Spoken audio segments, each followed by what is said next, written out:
Welcome everybody. Good evening, everyone. Welcome back to TCR Trinity Competitive Racing. Well, TCR TJ is the Season 13 Golden Class Champion for Trinity Competitive Racing. Oh, let's go, dude! Yes! Jabbar on the podium! He's on it by a 10! Gentlemen, side by side through one. And silent, and Seafreeze gets a half spin. Let's fucking go! Wheel bumping. DRS enable, let's do it. And Captain Blade battling it out for position. Captain Blade. Ickle, what the Then McChicken goes around and he also makes Three wide down the front straight. Oh my god. I gotta check the heart rate. Why do we do this? Because of nights like this. Welcome everybody to TCR Trinity Competitive Racing, and welcome to episode 5 of the Racing Debrief, TCR's podcast, where we combine the world of e-racing, sim racing, and TCR with real-life motorsports and Formula One, a true racing enthusiast's listen. I'm your host, C. Freeze, alongside my co-host, professional, and producer behind the scenes, D'Angelo. And we are recording on August 7th, 2022. And this is, falls on an off week, so we have a few different topics today, a few little quick topics, and then we'll get into the main topic later on. If you're new to TCR, feel free to check us out on socials. Stick around a little while to enjoy the conversation, and definitely join the TCR Discord server where we're the most active, and we start our season 14 pretty soon, August 16th through the 18th. We will have a TCR prediction episode coming up next week, and I acknowledge that a lot of people have been interested in joining the podcast.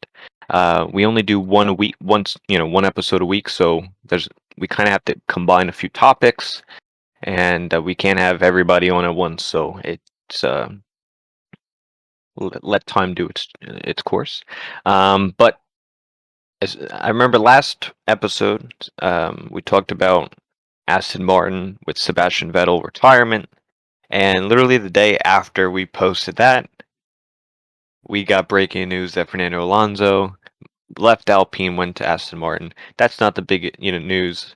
There's really no big news. I just wanted to kind of get our own thoughts because we haven't talked about it in a week. You also had Oscar Piastri was kind of confirmed by Alpine to be in Alpine next season, and then he just tweets and denies, like, no, I'm not racing for you guys. And it seems like he'll be in McLaren, which means Ricciardo's out of a seat. And in my opinion, I think Daniel Ricciardo is going to retire. I think he's done. I don't think he'll be on the grid next season. I think Pierre Gasly will be in Alpine, and AlphaTauri will find a new young driver, since that is what AlphaTauri is about. And that's my opinions. Welcome, D'Angelo, professional. What are you guys thinking? Alrighty, good to be back for episode 5, like you said. The silly season is well underway, and Piastri, man, that guy's got some balls. Just gonna say, he is, like a year ago, 2 years ago, wasn't even able to secure an F1 drive, and then just recently he has 2 teams asking for him. Like he's never even driven an F1. Like that's pretty impressive, if I say so myself. I think Piastri, all the social media has said, he's going to probably be at McLaren. I think Zach Brown has bought out Daniel Ricciardo for $25 million, and Daniel Ricciardo is not going to be with McLaren. He's going to, in my opinion, I think he's going to go to AlphaTauri, replace Tsunoda. Tsunoda's going to be out of a drive. He'll be sitting on the sidelines for a year. Wait, hold up 1 second. I think Ricciardo will go to Haas. Ricciardo's going to go to Haas. Schumacher will be out of a drive at Haas. I think Schumacher's going to go to AlphaTauri, and Tsunoda's going to be out of a drive. So the person sitting on the sidelines is not going to be Piastri. It's going to be Yuki Tsunoda, the Japanese F1 driver. I know that's pretty out there in left field, but thought about it Yeah, over the I would past say. few days, and yeah, it's yeah, because Marco has never been that complimentary of Tsunoda in recent times. So I think, yeah, he's got to be looking over his shoulder. He's not confirmed yet with AlphaTauri either. Gasly is, so it only makes sense to me. But yeah, that might have been a completely left field Well, then who goes to prediction. We'll Alpine see. if you think that? I think they'll get a rookie. They'll get a rookie. Yeah, or they'll put Tsunoda in Alpine, or Ricciardo might go to Alpine. Tsunoda might go to Haas. Schumacher might go to AlphaTauri because Haas has stopped Schumacher negotiations for the time being, which only leads me to believe that since everything is up in the air, they don't need to secure Schumacher right now. They're looking for somebody better, even though Schumacher's impressed, but they're looking for somebody bit with a bit more pedigree. So Well, what if Schumacher goes to Alpine? I highly doubt Schumacher's going to go to Alpine. But if Schumacher goes to Alpine, then Ricciardo's going to go to Haas. Or Ricciardo goes to AlphaTauri and Tsunoda goes to Haas. There's going to be a lot of everybody kind of Interesting. rotates the circle a little bit, kind of like what's that game that you played in elementary Musical school? chairs. Musical chairs. That's Absolutely. musical I, drives. I was really good at musical chairs. I mean, if anyone in TCR or anyone listening, if anyone wants to do a musical chairs rundown, hey, when there's a TCR meetup, we could do some musical chairs. So you're pretty much saying that they're going to Absolutely. lose against you. Oh, absolutely. I mean, There you go. I'm a champion in musical chairs as well as a champion in platinum. TCR. There you go. But no, that's an interesting take. I wouldn't have. I wouldn't have. I don't. I don't really see that. I feel like that's so much to really happen, but it could. But I don't know. I think the more likely option is because I think Ricardo's done. I think he's going to retire. Maybe go to Formula E, um, or just take a year off or something. Because you could kind of tell in his body language. I think that he hasn't really liked his stay at McLaren, and it's kind of gotten to him a little bit. And I was talking to some other people throughout the week on this, and we're like, well, what happens if he would have just stayed at Renault and stayed at Alpine? You would have developed that car so much more. It probably would have been even a better car because you had one driver sticking. It would have been 4 years. Have all that development. You see Alonso, he comes back after a sabbatical because we knew he was going to come back. That's Fernando. He comes back, boom, goes back to Alpine 2 years, a year and a half in. All right, I'm going to Aston Martin for a multi-year deal, which to me means 3 years, which I'm thinking again, what is in 2.5 years is Alonso going to say, all right, I'm going to be out of Aston Martin. I'm going to go join the newly formed Audi team in 2026 because the multi-year deal, I think he's going to race till 2025. Probably, yeah. And I still think he just wants to go until he wins again and wins, either multiple races and is competitive or a championship. Like he's in his 40s and he just signed a multi-year deal with a new aspiring team. Nobody has done that in recent times. What the hell? That's crazy. Absolutely.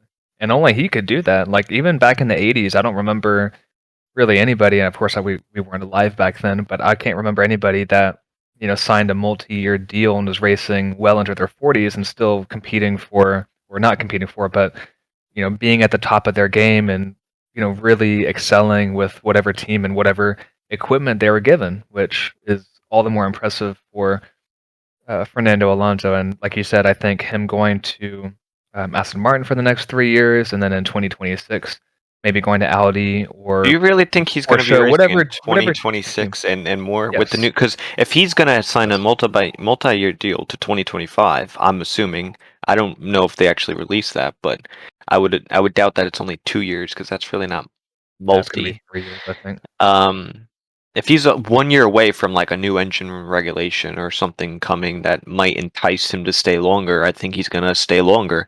And that doesn't mean he's just racing to 2026. He might do 6, 7, and 8. Well, yeah, and he's going to go to that Red Bull Porsche team or go to the newly formed Audi team. I think more likely he'll go to the Red Bull Porsche team because that seems much more competitive, and with the whole engine regulation stuff and the engine freeze, him teaming against or with Max Verstappen, Perez is going to be out or retired by then. He'll go to a lesser team, Alonso in, and that'll be a very interesting dynamic. Because he's been with almost every team on the grid. Was he going to sign for Haas in 26? We'll watch He's Haas been- really come around, Yeah, there you go. But all right. Well, D'Angelo, any thoughts on what did you think about the whole silly season? You think Ricciardo's going to race next season? Honestly, I think he will. I feel like Ricciardo, because if he doesn't, he's out of a seat. Because I don't see AlphaTauri dropping Sonoda in any scenario, whatever. And yeah, McLaren have already cut ties completely. That was announced 2 days ago. So Ricciardo's out. I think he will go back to Alpine, just because at this point I don't think any rookies would want to go to Alpine because they're seeing the debacle that's happening. So I think Alpine's kind of stuck, and I think Ricciardo just wants to stay in Formula One at this point. And with Fernando, he might end up with every team on the grid in his career, which would be weird. Yeah, that's a lot of X's for Fernando as teams and bosses. I think that's the only viable option for Ricciardo is Alpine or retirement, or another motorsport. But I guess we'll see with that. But we'll keep integrating the silly season as it comes. But we got a few takes. Like I said, since it's only a weekly podcast that we come up, a lot of news breaks within the week, so we have a bunch of different topics. So another one, motorsport related. I watched the NASCAR race today at Michigan, and I mentioned back in earlier episodes, probably the first episode of my interest in NASCAR, and that's what my first motorsport was, and also my interest, my favorite driver, Kevin Harvick, at least now.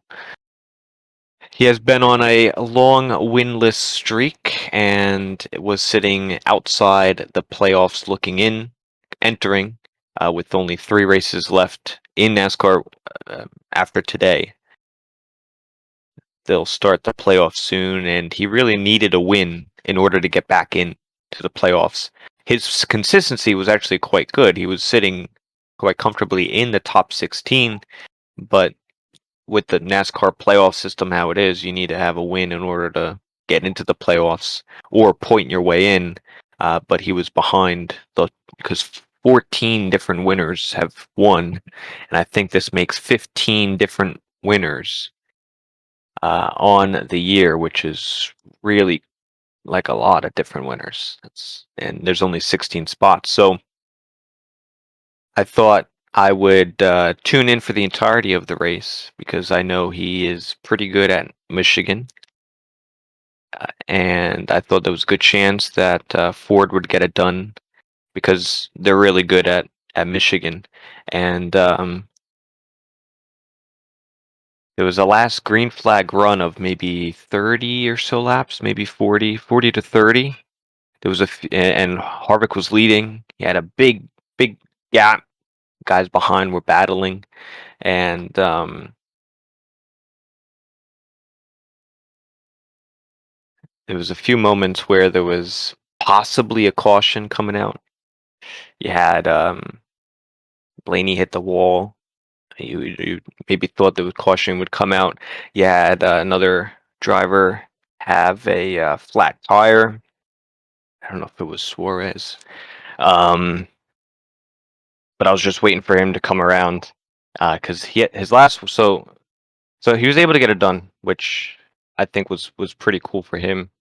And his last win was 2020 at Bristol, and I think one of his last wins at Michigan. His son was Keelan was quite young, and he would put him in the car and grab the checkered flag and do a victory lap and everything. So 2 years later, now his daughter, Piper, I believe, is now old enough to under you know understand that she's at a race and that her dad is a race car driver. So when he won, he did the same thing, put her in the car with the checkered flag, and it was a nice celebration. So I thought that was pretty cool, and I think as a champion of NASCAR and the playoffs the way they are, this new car that they also introduced with Formula One, I think is going to be interesting how they go into the playoffs in another 3 weeks or so, or 4 weeks or so. And that was his 65 race winless streak, and that puts him 10th all time on the NASCAR wins list, one behind Kyle Busch. They're both active drivers. Kyle Busch has 60. So I thought that was a pretty good race, and I don't know if you guys watch or are going to here and there, but I think it's going to be an interesting playoffs in NASCAR. Maybe a little bit more than F1. Yeah, to be honest, I'm not a huge NASCAR person, so I've, to be honest, no idea what you're talking about. So I think this better be more of a C. Freeze and D'Angelo conversation. Fair enough. But yeah, I didn't watch the race today, but I usually find myself watching NASCAR, so playoffs start soon, so that's when I'll really watch it. But yeah, it's gonna definitely with the way F1's going right now, NASCAR seems like it'll be I wouldn't say more exciting, but it'll definitely be more interesting in the battle for the championship going towards the end. Yeah, no, I definitely think so. I think for the biggest difference when I watch both the two sports is F1, you have to pretty much you have to watch from the beginning until it's over. So some can say it's already over with Max Verstappen with like an 80 something point gap or whatever he has. For NASCAR, you obviously watch the Daytona 500, the first race, and some of the other good ones across, but it doesn't really matter until the end of the season when the playoffs actually start. So you can miss the first 20 something races and then pick up the last 16 or 12, I think, or whatever it is. And that's what crowns the champion is the last 12 races. And F1, you could win it, as early as possible once you get that gap. So that I usually wait until the playoffs start, and then it really, every race really matters. And I think F1, every race does matter, but it's only to a certain point until you can outscore the other driver. So it's kind of a different way of how those two systems work, kind of a playoff system, and then a total from start to finish who has the most points. Should we move on to our final topic? Yeah, sure, I'm down. Gonna be a shorter episode today. Possibly. Let's get into. I know a few people had some suggestions on sim racing and sim gear, controller versus wheel, possibly what equipment to use and how to set those things up, our experiences with them. So we'll kind of get into a little bit of it. So yeah, what do we all race on now, and what was our journey like? Oh boy, man, my journey with sim racing equipment. So, back on 2010 with the Codemasters games and some other stuff like Need for Speed and God, I think it was just Need for Speed. Maybe like what was it called? I can't remember the game, but I was playing on the controller on the pad for years, and it was only in 2017 that I switched to a wheel and pedals. My first wheel and pedals was the Logitech G29. As I think a lot of people is either the Logitech G29 or the Thrustmaster T150 or the T350 or God, whatever it's called. But those are more of the entry level, wheel and pedal sets. And 5-6 years ago, that's really all you had. And even before then, back on 2013, 2014, 2015, like there wasn't a lot of equipment that had force feedback. So you would have the wheel and the pedals, but there would be no vibration. There'd be no kind of like resistance to the wheels and stuff. And that was a like whenever force feedback came into play, that was a huge game changer for a lot of people and for the games as well. I think a few years ago on the F1 games, the pad traction hack or just the pad OP traction was definitely a playing point of earlier F1 Codemasters games, to where, and especially in the wet, you could pretty much just go like go with full throttle on the controller, like R2 button, and you would pretty much just shoot out of the corners, and the wheel drivers would struggle because there would be no feeling. There's a bit more feeling nowadays, but even still, like there's not a huge amount of feedback. But ever since COVID, like the improvement in wheels and pedals and different companies and different brands really coming out with a variety of options for sim racers has been really encouraging to see. And I know a lot of people, especially in our league and TCR and in other leagues too, have invested into direct drive, which is more of a like you understand really what the car is doing, and you feel more connected to the road and the road effects and how the tires grip with the road and understeer, oversteer, and all that kind of stuff. So yeah, I've definitely endured a journey to where I've came from controller / pad into wheel. I currently race with the Fanatec CSL Elite wheelbase, the Fanatec, I think it's the limited edition F1 2018 wheel, and then the Fanatec V3 pedals with the brake performance kit. And with the brake performance kit, you have a variety of options with the red and green. I think it's the foam or polyester, not polyester, foam inserts where you can combine and kind of create more of a stiffer brake pedal. And that's helped me become more consistent with braking, to where your leg is memorizing more of a kind of like a pressure to push rather than a distance to kind of memorize. Because in our cars every day that we drive, we memorize kind of the pressure that we use with our left foot, or I guess the right foot if you're use your right foot to brake, which is more normal than your left foot, um, rather than a distance.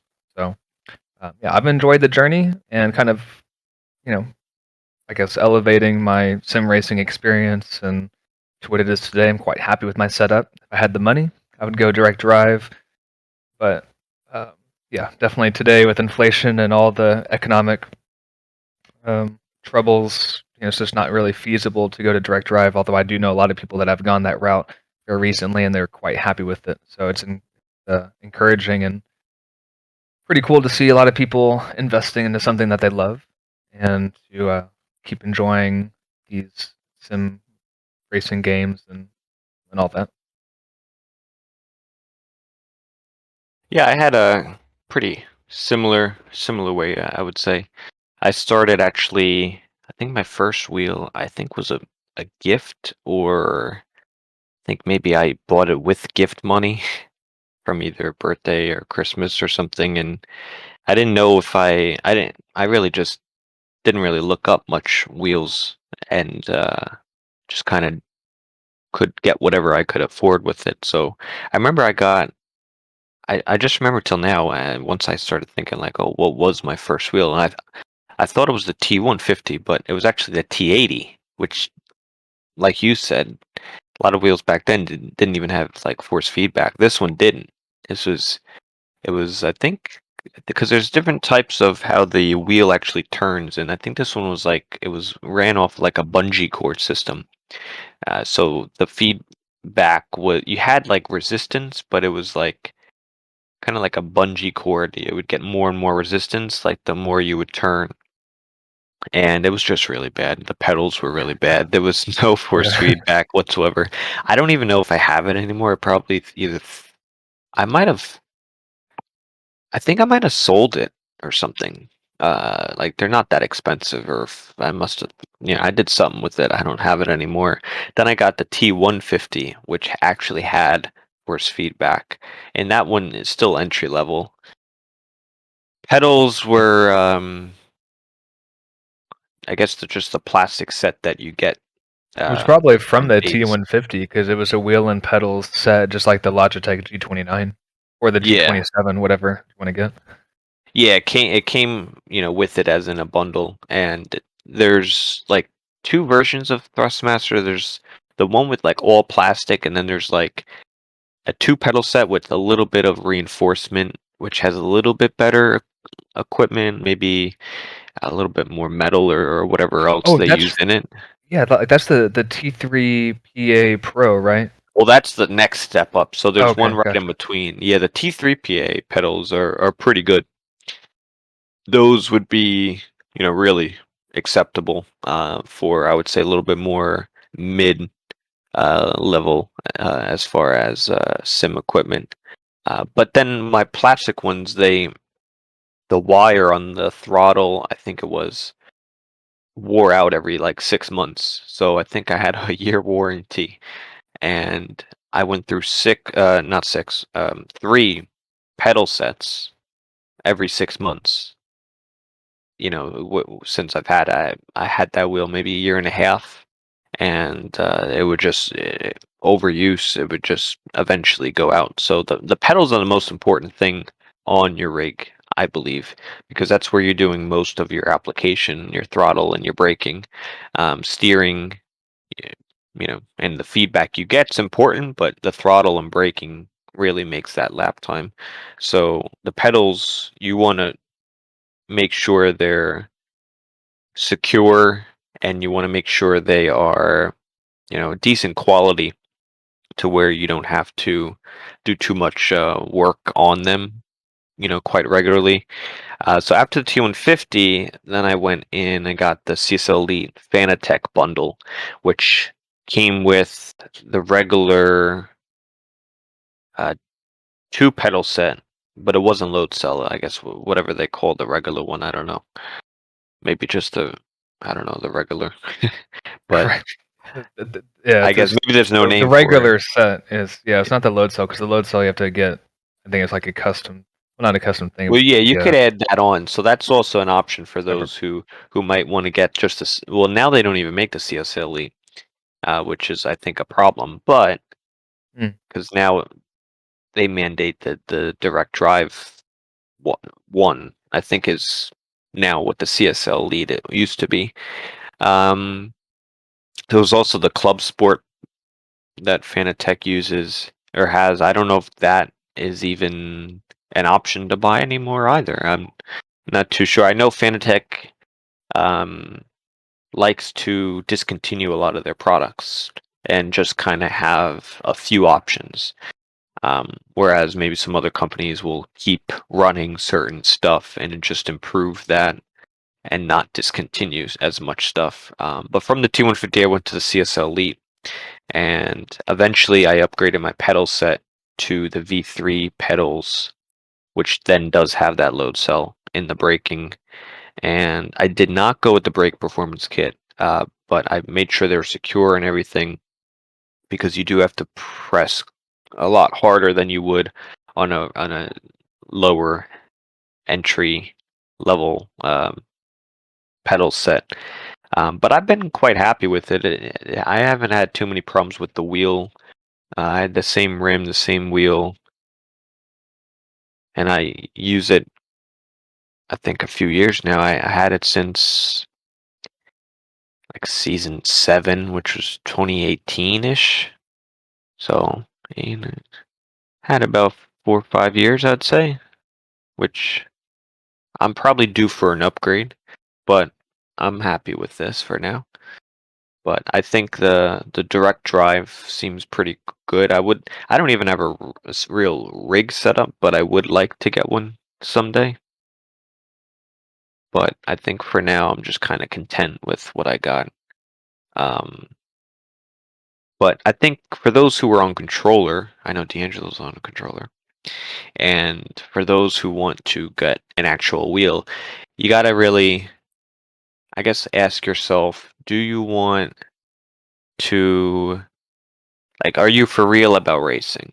I would say first, because if you just want a wheel to race here and there, you can go quite entry and do like a you could probably do a T150 or the uh, Logitech's G29, I think it is. Yeah. You could go with those two. If you do the T150, I would probably upgrade your pedal set to either that mid-range. It's a 2 pedal set and it has like, I don't know what the name of that one is, but it's not just the pure plastic set. But if you're, I guess, more serious about racing, you could go the higher end of any Thrustmaster, which is pretty good. I know some people actually prefer Thrustmaster over Fanatec, but for me, I've had no problems with my Fanatec. I would probably just go the Fanatec route. Now, if you're someone who is more very serious about sim gear, you can go to, none of those brands that are mentioned. You don't have to go to Logitech, Thrustmaster, or Fanatec. You can go entirely out of it and do things that cost a lot more, and those are for the hardcore people, which I think that's maybe down the line is where I would go is something a little bit more extreme. But yeah,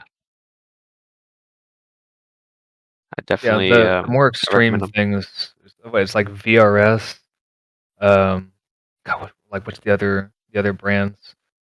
Like there are some guys in our TCR Discord that have a variety of different brands, for direct drive and even just for like the sim racing gear. Like, VRS is one.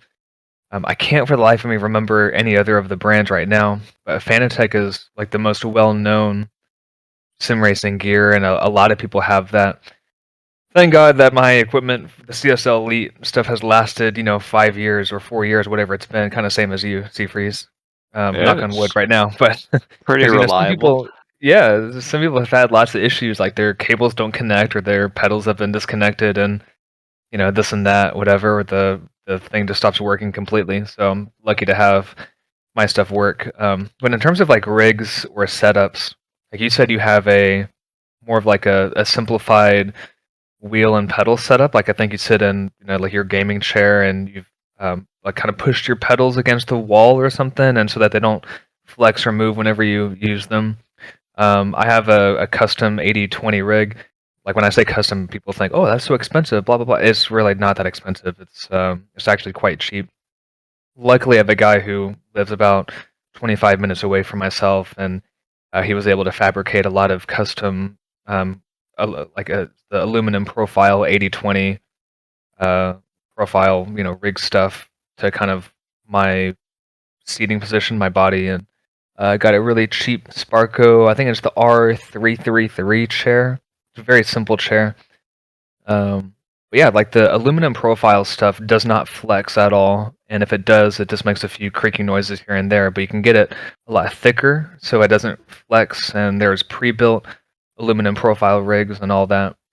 Um, but even people with a very simple setup, with a gaming chair, or like I think it was Silent or Stanley. I think it was Silent who has used to have like a folding, like a plastic folding chair or something with this wheel attached to his desk. I mean, you can find the most simple setups and still be successful and fast. So just because you have expensive equipment doesn't mean that you're going to find time automatically. You may find that you're more consistent with your driving and with times, but it doesn't make you faster. I think the becoming faster part is more of to deal with practice, spending time with the game, and maybe studying how to become fast, like different lines to take, your braking, your acceleration, stuff like that. So that's a huge misconception that I've seen since COVID hit in 2020, that, oh, more expensive equals more pace, and that's just not really true.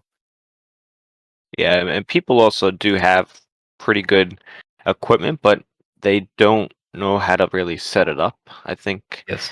like I said, you don't want any flex or any movement in your chair or your wheel. You also don't want to like constantly have to move your sim rig. I know people that will move their wheels, move their pedals, move their seat, when they're not using it, and they'd put it back when they're ready to sim race. But to me, that just you're not then comfortable in that situation because things might be in the wrong spot. It might not feel the same. The distance between your chair and like if you don't have a rig, well, even if you do, you can customize how far the pedals are away, to you. Some people have it so far away to where their legs are almost straight, and then you really can't create enough force in the brake or the throttle. So you kind of want your legs a little bent so that you can use your whole leg to generate enough force to hit the brakes. If you do have like a V3 or even a better set of pedals, and then also making sure the settings in the game or whatever you're using is going to be quite accurate, because I've known some people that will have these nice setups, but then when they get in the game, they'll move the wheel a little bit and it's a lot in game, or they'll have to move it a lot and then it moves a little in game.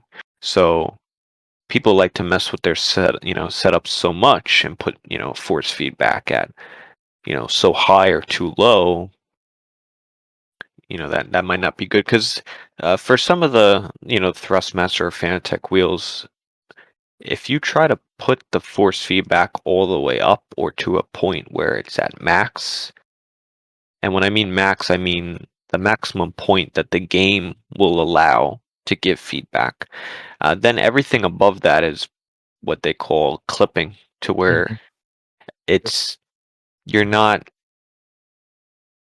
you pretty much max out at a certain point of feedback, and then any higher doesn't really do anything because the game either won't allow it, your wheel won't allow it. Something you're pretty much maxed out. So the number might be, from 0 to 100 force feedback. It could be at 60, but maybe 60 is what's maxed out in the game. If you put 70, 80, 90, there's no difference, and your wheels actually will cut out and kind of remove feedback. Actually, it's actually worse. And then you could go the opposite way. You could go so low because you don't want to be heavy and have to grip the wheel so hard and turn so hard, and which is all right if you want to put a little lower, but then you're not really getting any feedback, which is why you got in the first place, because then you just go back to a non-force feedback wheel that I started with on the T80. It's like If playing you the put it Wii. so low.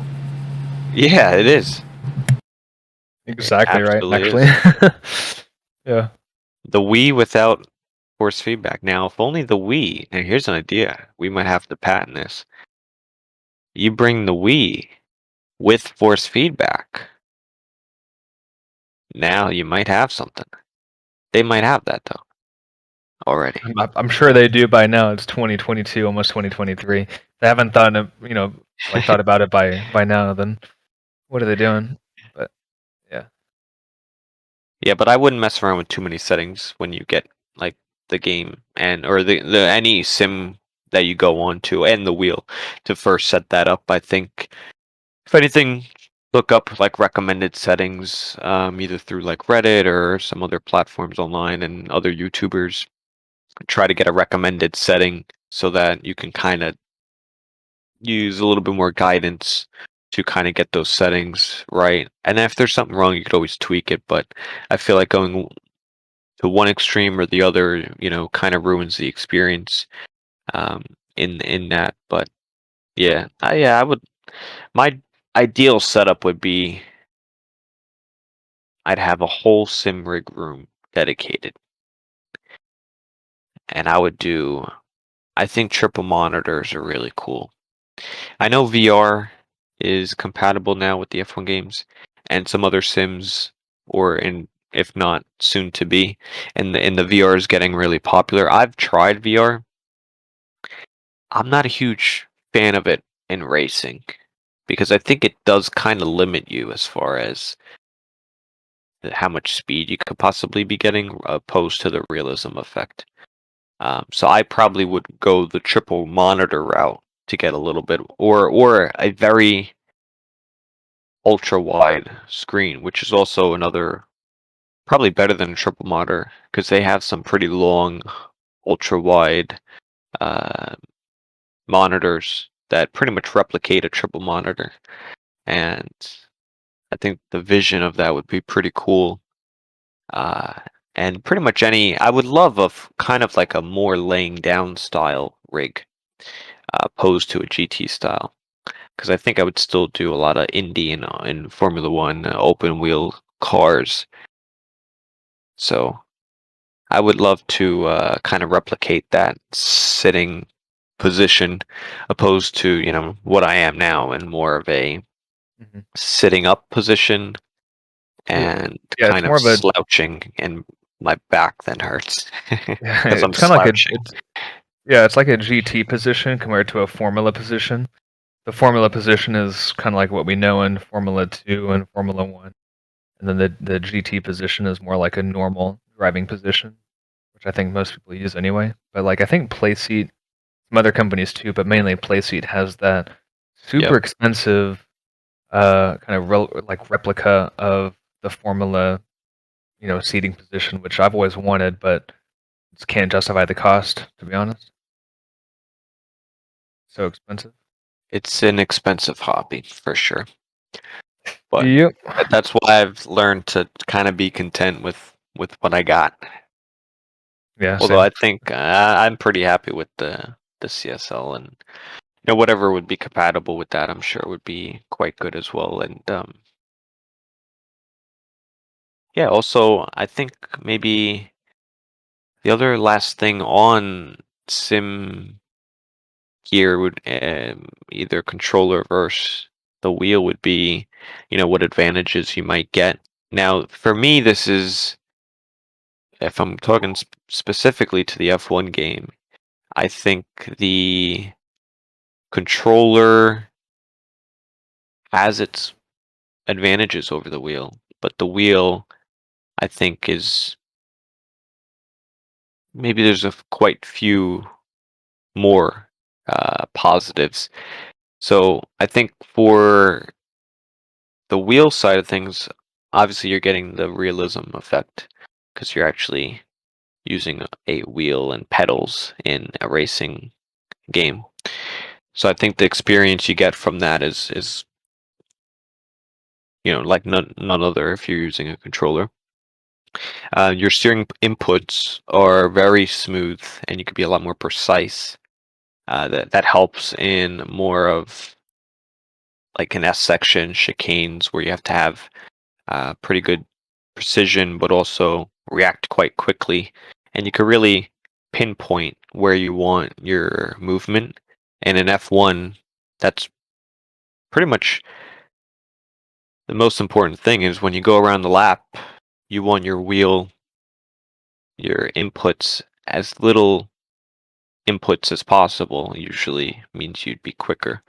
You don't want to be correcting the wheels so much and counter steering and correcting. You want one nice smooth wheel input with no jagged movements, which the controller doesn't have, the wheel does. Um, and I think the pedals, you do get, I think you get a lot more precision there as well, because you have a longer, I guess, throttle application, so you can be a little bit more precise with that throttle. The braking as well, it's helps with muscle memory, especially if you have that load cell. But I think on the controller side of things, in my opinion, at least on the F1 games, it's huge as far as also muscle memory in that regard. Because if you think about it, if for the wheel, you have to use a lot more of your body than you would a controller. Controls, everything's in your hand. And that force feedback you get through the controller, the vibration, is all through your hands. And it's hand to eye coordination. For the wheel, you need your right, left foot, and both hands eye coordination. So there's a lot more things happening, even though it might be a little bit more natural in a racing game. The controller to me is very quite easy to get on, and even if you want to race at crazy times, you could probably put more laps in on a controller as well, because you don't have to actually physically be sweating, you could just use your hands, which I hope you're not sweating. Your hands get sweaty, maybe. I do remember those days, but I hope you're physically not in a bad place when you're on a controller. But Oh man, dude, I was the sweating all the time when I was on pad. Like I was yeah. like dripping sweat. Yeah, Oh absolutely. my gosh. Yeah. Yeah, you had to like wipe the eyebrows and stuff. Yeah. Yeah. It was intense back then on the pad, I honestly. remember my hands would get sweaty, so on the straights I'd wipe them on my pant, my pant leg, Yeah, and then yeah. I'd go down and do another Yep. lap, and then I'd do it Yep. again, and that was pretty much Those the were the only days. complaint. I love those days. I miss them. But then I look over and it's like, oh, I have the wheel and the pedals. Maybe I don't miss the controller so much, you know. Oh yeah, I've tried to going back to the It's controller, so and hard, man. oh man, I'm like a few seconds off clearly, and honestly, my hands hurt afterwards. I don't Yeah. I don't even play any video games on controller or mouse and keyboard really. I really just do racing. So whenever I get on and maybe I do use a controller or keyboard mouse for another game or something, it's like, man, there's a lot going on. Like my hands physically hurt. So I couldn't imagine me still doing it because I remember there was one race we did, and my first league that I joined was HRL, and we did the season, regular short quali 50% race, but the special finale was a double header. So there was a double header race, kind of like a Formula E style, and we did two races, two short qualifies, two 50% races, and the track was Singapore. And I was on controller, and that was difficult. The second race was like, whoa, they were back to back. That was that was really difficult. I also did 100% race at Hungary on a controller, which Hungary I think is one of the more it's up there as far as difficult 100% races because you really don't have much time to really relax. There's a lot going uh, into that track. So it was 70 laps. I think by lap 50, I'm like, all right, I'd tap out because it's like an hour and a half of constant movements on your hands, and Yeah. just that concentration is like, I can't do this anymore. But yeah, I give props to those, and especially through the days of when we used to have all those battery modes, and I think 2018, 18 and 19 especially, you'd have to change your battery from 0 Oh to my god. you'd have none, you'd have low, medium, high, I overtake, and hot overtake. lap. I hated that. That was the worst. That's so stupid. I'm so glad we're like those days are behind us.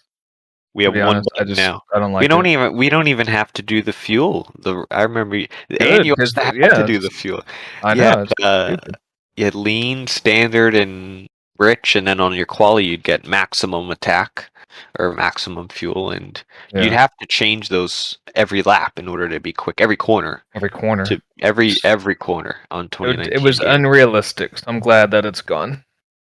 Say Yeah, that. I give props to those controller guys. They would key map it to where they can use as like the joystick instead of going to the buttons and switching it.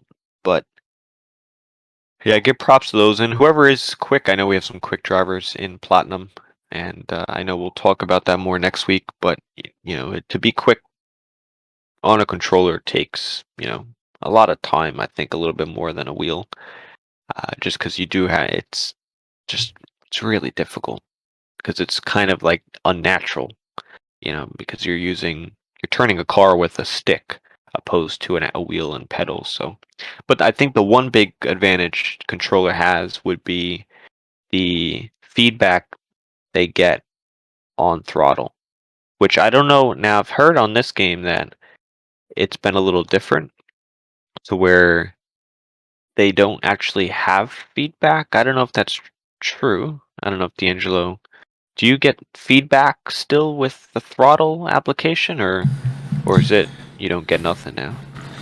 I mean, you get a little feedback, but it's definitely less than it has been in the past. Like, it's significantly less. Like, there's no. I play with since I'm on PS5 now. I play with low rumbles, and like you can barely feel the rumbles in the Well, you should control. put the rumbles up. Well, I'm the guy who's like, especially when racing, I don't want the controller to vibrate out of my hands.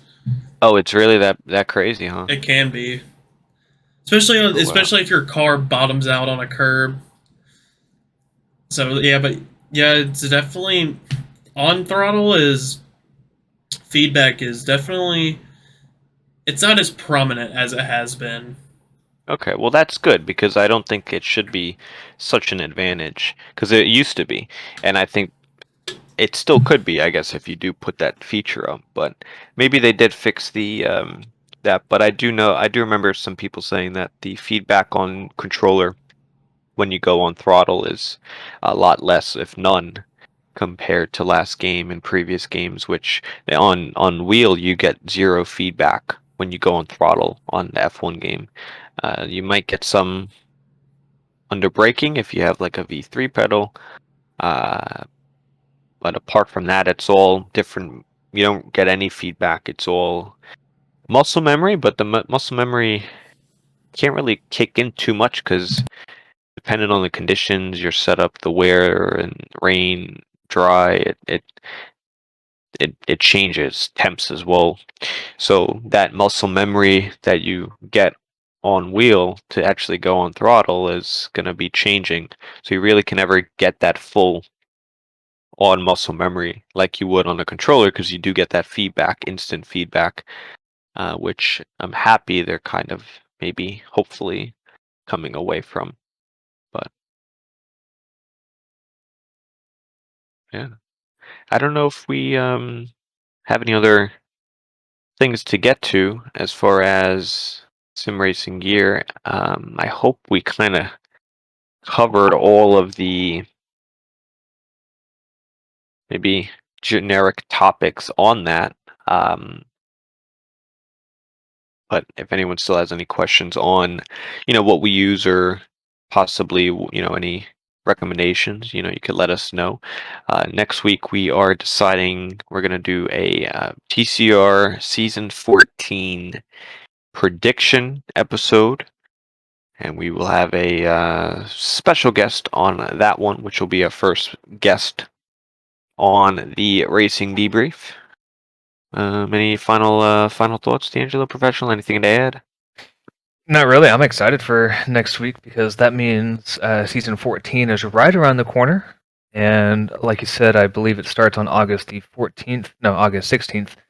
Sorry, with the silver class. August 17th with the golden class, and then August 18th with platinum class, which is only just over a week away.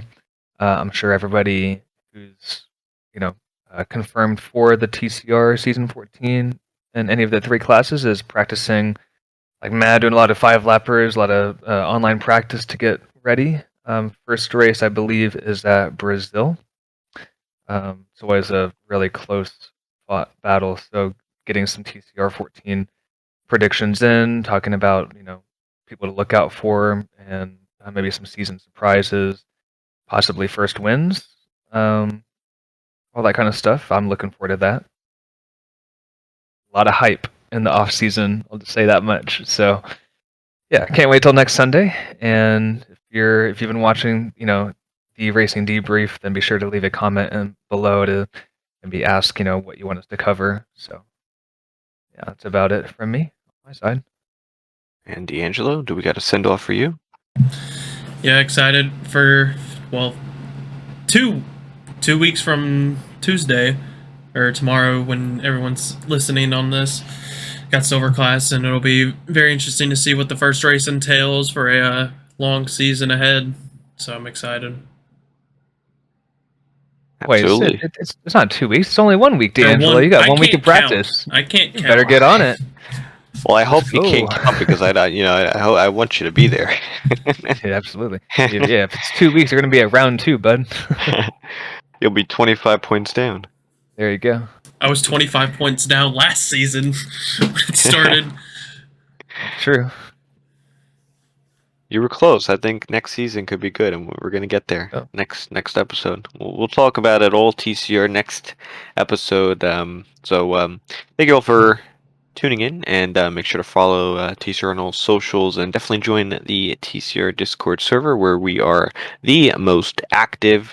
We might have some preseason testing this week, and we'll see you all next week for episode 6 and for the first week of season 14. Thank you for listening.